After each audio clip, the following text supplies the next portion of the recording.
La Rosa Tastaràs era una nina a la segona legislatura i mira-la ara, és eurodiputada.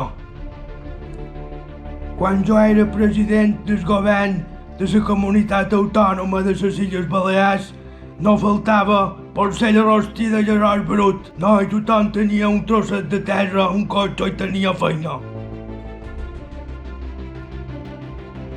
I molt de criticar el túnel de Solla, però tothom va pel túnel. No és un túnel a la mallorquina. No conec a ningú que vagi per les voltes. Li falta una rotonda. Tothom pel túnel, i doncs si no les agrada que no l'empleïn.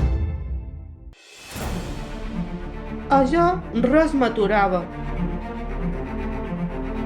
I si trobava un obstacle, feia una rotonda i seguia. Fins i tot ja volia muntar biblioteques a totes les rotondes.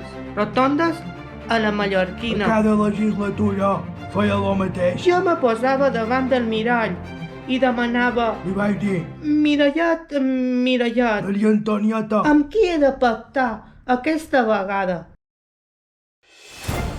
si pactes amb nosaltres en el Partit Popular, farem el túnel de Solla, el túnel de Valldemossa, el túnel del Raig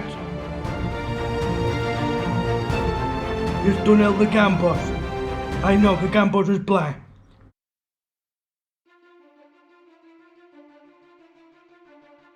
I això on sortirà tu, els IB3?